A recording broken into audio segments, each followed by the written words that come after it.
DCP अभिनय विश्वकर्मा ने इस गिरोह का खुलासा करते हुए बताया कि लसुड़िया पुलिस को गो विथ कार एजेंसी के रोहित नामक संचालक ने शिकायत करवाई थी कि प्रतीक नामक युवक छिंदवाड़ा में कोल माइल्स आने में उपयोग होने में लगने के नाम पर कारों को लेकर गया था और फिर कारों को फर्जी दस्तावेज बनाकर बेच दिया था। वही आरोपी ने अपने 2 साथियों के साथ मिलकर अन्य रेंटल कार एजेंसियों से भी लग्जरी कार लेकर उनको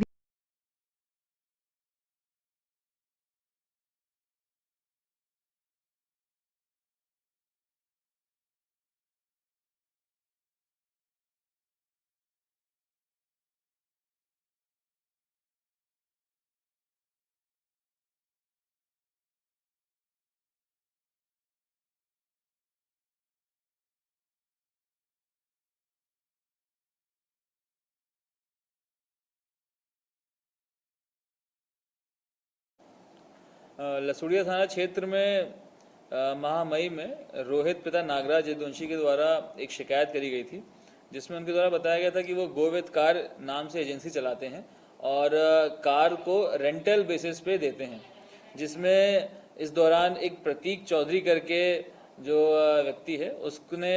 इनसे कुछ गाड़ियां ली थी किराए पर और उसके बाद में कुछ किस्तें देने के कुछ इंस्टॉलमेंट्स देने के बाद में वो गाड़ियां लेकर के फरार हो गया और किसी भी प्रकार से कोई संपर्क नहीं कर रहा था। जब ये शिकायत प्राप्त हुई तो पुलिस ने इस पर काम किया और इसके बाद जो प्रतीक चौधरी है उसको ढूंढने का प्रयास किया। जब उसको ढूंढा गया तो ये मालूम पड़ा कि प्रतीक चौधरी एक और 2 लोग हैं, उनके साथ काम करके इस प्रकार से गैंग में काम करते हैं और जितनी भी ये गाड़ियां किराए पे देने का व्यवसाय है उसमें ये गाड़ियां किराए पर लेते हैं और गाड़ियां ले करके किसी दूसरे व्यक्ति को बेच देते हैं। इस प्रकार से जब इनसे और पूछताछ करी गई तो इनके पास से कुल 7 वाहन इसी प्रकार से गायब किए हुए प्राप्त किए, जिसमें से 2 फॉर्च्यूनर वाहन हैं, 2 महिंद्रा थार वाहन है, एक ग्लेंजा है, एक स्विफ्ट कार है और एक बलिनो कार है। ये 7 गाड़ियों को हमने इस अपराध में जब्त किया है और इसमें 2 आरोपियों को गिरफ्तार किया गया, जिसमें से एक का नाम है प्रतीक पिता ताराचंद चौधरी जो कि इटारसी का रहने वाला है, दूसरा है जितेंद्र पिता कमल भावरकर जो कि छिंदवाड़ा का रहने वाला है। इनके साथ में एक और व्यक्ति है राजा डहरिया करके जो इनके साथ इस काम में संलिप्त था।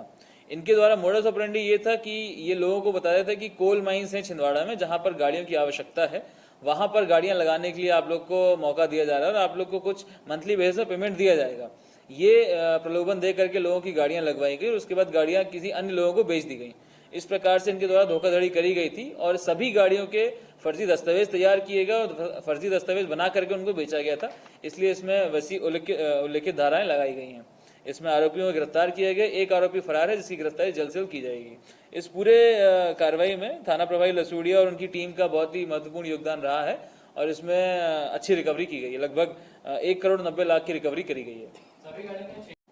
ये अलग अलग जगह की गाड़ियां हैं, कुछ यूपी की हैं, कुछ मध्य प्रदेश की हैं और कुछ गाड़ियों की अभी जानकारी निकाली जा रही है।